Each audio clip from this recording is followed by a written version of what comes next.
శ్రీ గురుభ్యో నమ ప్రజాభ్యో యోగక్షేమ.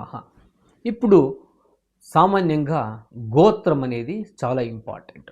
మనం ఎక్కడ ఏ పూజకు వెళ్ళినా, ఏ వివాహం నుండి శ్రాద్ధం వరకు కూడా ఏ పని చేసినా కూడా మన గోత్రం కంప్లీట్గా ఉండాల్సిందే. గృహప్రవేశం కానీ, పెళ్ళిళ్ళు కానీ అదంతా కూడా మన గోత్రాన్ని అడిగి తెలుసుకుంటారన్నమాట పురోహితులు.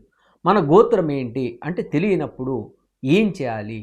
దానికి ముందు గోత్రం అంటే ఏంటంటే గోవుల యొక్క సమూహము.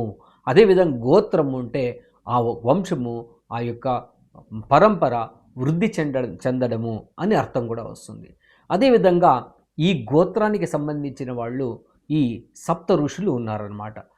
వాళ్ళంతా కూడా బ్రహ్మకు మానసపుత్రులని కూడా అంటూ ఉంటారు.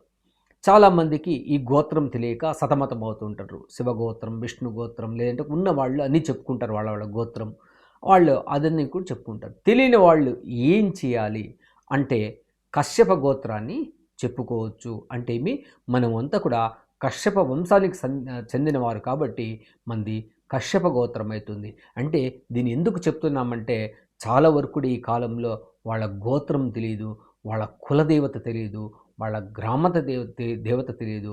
వీటన్నీ కూడా మూలం అన్నమాట. ఆ యొక్క మీ యొక్క వంశం పెద్దను గురించి వాళ్ళ యొక్క స్మరించుకోవడం, వాళ్ళ సంతతిని చెప్పుకోవడంలో ఎటువంటి తప్పు లేదు. అదేవిధంగా కశ్యప గోత్రం చెప్పుకోవడం వల్ల కూడా ఇబ్బంది ఏమీ లేదు. మనము వంశస్థులు అవుతాం కాబట్టి, వాళ్ళ యొక్క పరంపర అవుతాం కాబట్టి కూడా మనము కశ్యప గోత్రం అని చెప్పుకోవచ్చు అని తెలియజేస్తూ సర్వే జనా సుఖినో భవంతు, సన్మంగళాని భవంతు.